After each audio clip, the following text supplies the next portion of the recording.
What's good, everybody? It is your girl Tika Deshawn right here at All Things Ruthless, home of the Ruthless Status. So the last episode of Time Prayers Ruthless, we saw Alexis begging for the life of her daughter. However, the baby girl was not understanding that her mama is calling her. She is fully Raku, and Obadiah is responsible for transforming these little babies into little soldiers. And they remind Alexis that you are no longer a mother. This is the child of the Raku. Of course, Alexis is crying, calling for her baby, and the highest is like, girl, just calm down. And he lets Ruth know, who's also in the moment, because she sees her baby girl Callie and tells her to get her together. Well, she has to get her together by laying a little hands on her, the Ruth way, okay? So then the highest tells her to take her away after he tells Obadiah to take the children away. Now, Alexis is just like Ruth. They are literally trying to get off the Rocketish compound. However, Alexis and Ruth is still in control no matter what. But we see Lacey, and why the heck is Lacey laughing the way that she is laughing, y'all? Lacey done snapped. That's all I can say. Lacey done found out that she got to stay her ass on that compound, and she has literally snapped. Again, Ruth is telling Alexis, girl, you got to chill. This is not the way to handle this situation. And you just gotta relax, or the highest is gonna unalive all of us. Again, we gonna see Lacey. Lacey has literally snapped, crackled, and popped. People were wondering, well, why is Lacey laughing so much? Why is she laughing? She going crazy. She's pulling a Zane. If you guys can remember on the previous episode or the previous season, we saw Zane go through this same motion where she was literally snapping right before our eyes, but she claimed she was pretending to be snapping. However, she tells Lacey, what are you laughing for? And Lacey's like, I don't know. I can't help it. So the highest is letting everybody know, if you were against me, then the Raku is going to tell the truth. The Raku is going to reveal the truth. But Lacey, she snapped, y'all. So anyway, we see Ruth. She's passing by all of these bodies that have met the Raku, because she's going over there to talk to the children. Of course, she wants to see her baby girl Callie, but of course Obadiah, I'm wondering about Obadiah, but he pulls up on Ruth and lets her know, you don't have any reason to be over here. And of course Ruth is going to come up with an excuse later on as to why she was over there with the children. But Obadiah is peeping her game. He doesn't believe that she's actually pregnant. He's got a whole lot that he just does not trust Ruth for, because Ruth is ruthless. She knows how to play the game, but Obadiah is not falling for her. Obadiah is extremely clear that Ruth is up to some shenanigans. And of course, we get to see the children running around again, but then we see the highest, and he's there talking to Daikon. He's pacing back and forth.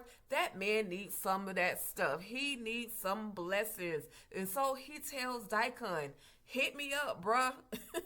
He tells him to give him the magic. Now, Daikon, of course, is willing to do whatever the highest says. However, Daikon also knows that if the highest doesn't take this medicine, his magic, he's definitely going to literally snap, y'all. He's going to be in such that angry mood where he starts to hurt people. We've seen him do it to Daikon. We've seen him do it to River. And at this point, Daikon don't want to go through it. So we are going to see Aaron. And he's walking into the police station or the sheriff department. And he's asking Desiree, what happened to my wife? But in the midst of all of that, we get to see this one right here, aka Keys. She's been ushered in because she got caught in the middle of the night with the rest. Well, she got caught by herself. So anyway, we're seeing Aaron, and he is questioning Desiree. He's questioning Cal about the location of his wife Laura. And unfortunately, you guys, Laura did not make it out of the Raku. There was a quote unquote pop off, and it was between the FBI and somebody else that was out there in the woods firing off, and Laura was a casualty of a war. And Aaron is like, well, you had me sitting out here waiting, and now you're just not telling me. So he tried to pop off on Desiree. But around this guy right here, Samuel, how are you a soldier and you can't stand the sight of blood? Well, Daikon is there telling the rest of the Rakadushi cult members that he's basically giving them a speech, a pep talk, and then he's having to tell them to say yes, Daikon. Now, if this was the highest, they would automatically know to say yes, highest, but this is Daikon, so they're just playing on his intelligence. But this one, Samuel right here, he starts to look like he's getting sick and he can't stand the smell of blood. But then we see Peter, and Peter is standing there playing like he wasn't trying to escape in season 4. That's all I'm saying. Peter is playing his role, and Daikon finds out that he is the one that unalived one of the traitors. And Daikon is proud of him, and he tells him that he is forgiven. He also lets Daikon know that he was hiding because he was trying to redeem himself, and he did just that by popping off on one of the traitors. Now, Daikon tells Samuel, this is how a soldier is supposed to act. And of course, y'all see the bodies have hit the floor, but Manny is just, Manny's just Manny. Manny gonna do whatever he wants to do. But we gotta see Zane as well as River, and they're there at the well, and she's just saying, I need to find out about Lacey. Have you seen Lacey? Because she has snapped. And they're laughing because, like, can you believe we back on this dang on compound? We was thinking about Wendy's burgers and McDonald's burgers. They just thinking about everything outside of the compound. So anyway, back at the Heist's trailer, we see Ruth, and she's trying to get into the trailer to talk to the Heist. However, straight up and down, Peter is not with it. He's not letting anybody into the trailer, especially the Heist, because of what happened to the Heist. But the Heist here is Ruth outside talking, and he comes and talks to her, and she's saying, well, your Heist, I don't think this is the place, for the soldier, or for these bodies to be.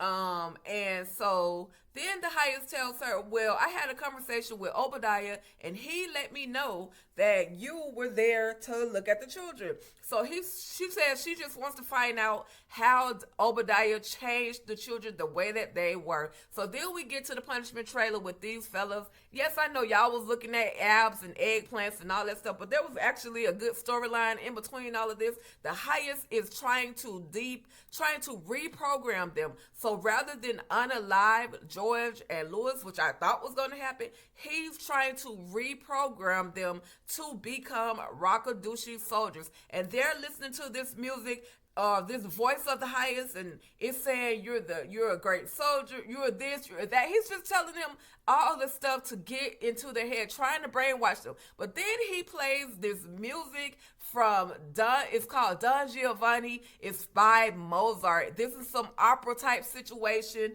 and the music is going crazy to where everybody around the compound has to hear it. But the story is about traitors who basically try to betray someone, and they ended up dying, and now their bodies are being dragged to hell. And Ruth is just like, dang, we all gotta listen to this. But then we see at this trailer, in the medical trailer, where Elder Mother is like, what the hell is that?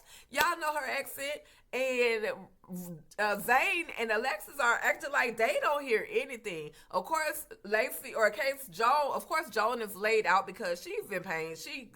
Foot done got infected. Elder Mother tried to clean it with some dirt. Now she's telling her to get something else to help the infection.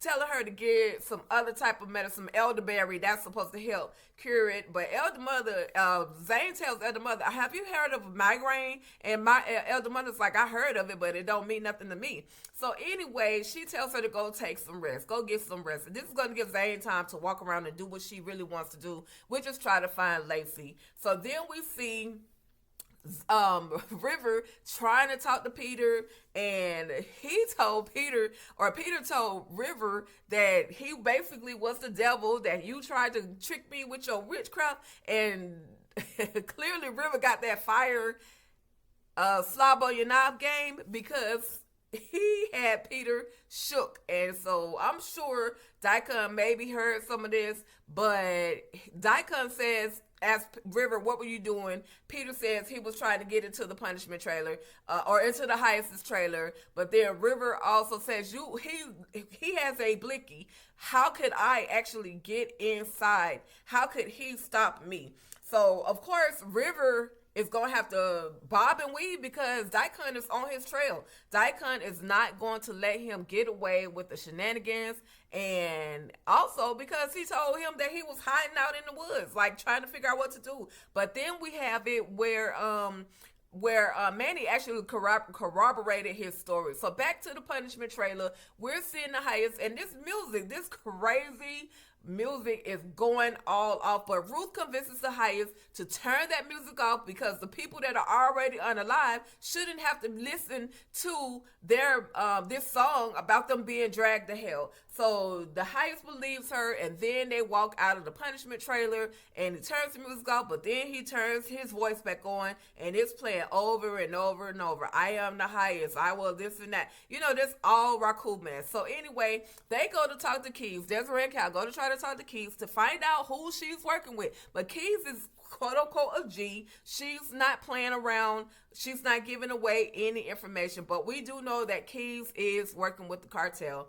Then we're going to see Desiree, and she's trying to tell him, well, since this is not going to work, let me go in and try to talk to the highest. And Cal is dead set against her going to the Rakadush compound, but Desiree is definitely set on making her way into that Rakadushi compound. Is it a smart move, y'all? Let me know in the comments. Is this a smart thing for Desiree to do to try to make her way inside the Rakadushi compound? They also want to find out who Keys is working with. Okay, so back on the back side of the compound, we're seeing Ruth and the highest, and they're walking through this maze of unalive bodies. And of course, there's going to be a female Rakadushi cult member that's going to come up to the highest and say, your highest, I know I'm not supposed to interrupt you, but my sister got popped in the middle of the war, and I want you to help her, heal her. I saw online that that's what you do. And Ruth was like, he ain't got time for that. And the highest told her, listen, don't ever interrupt me when I'm talking to my people. So then we're going to see where Desiree and the rest of the FBI, that's Coolidge right there, y'all. But we're going to see the rest of the FBI agents, and they are still trying to convince her not to take her behind on the Rakadush compound, but she is going to go, and Cal is going to make a phone call. So we see that they're carrying the unalive or half unalive body of this young lady. And the highest is going, that kind of asking what is about to go on. And Ruth says the highest thinks that he can heal her. I tried to convince him that this was not the time, but he is still thinking that he can heal her.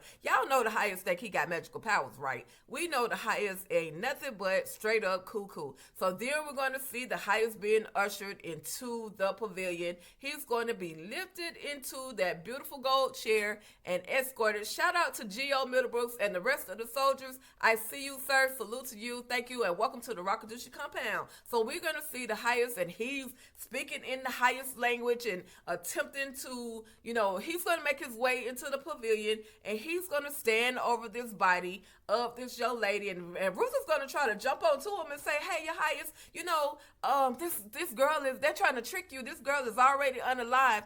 And the highest is like, you don't trust me? You don't believe that I can heal? Hell no, we don't believe that you can heal. What y'all think in the comments? Do y'all think the highest is going to be able to heal this chick right here? I'm just saying. So anyway, the highest is speaking his Raku language. He's speaking to the Ramkumas to bring this girl back. And she's coughing and screaming. She's half dead, y'all. She's coughing and screaming and crying out, for some help. That's from the highest anyway, you guys. And then something happens. The highest is going to hear the helicopter sound. And then, y'all, the highest is going to say that the FBI have come, and now we must go to the Raku. The highest is a straight up coward. That's all I can say. He is always trying to dodge the FBI. He's not willing to go to jail, y'all. He's willing to die for the Raku. Well, again, we're going to see Desiree trying to make her way to the Rakadushi compound, and then she sees that the helicopter is out there, and she's asking Cal, what the heck is this? And Cal is like, I called you. Yeah, we had to have backup. And she's like, you could have just cost a bunch of children their lives. And y'all, she's at that back gate. She's at that back gate, but she's not willing. Now, Elder Mother thinks she's slick. Elder Mother is in there preparing. She's so freaking happy to prepare the Kool-Aid, y'all. That's her favorite thing to do. She has prepared the Kool-Aid for everybody.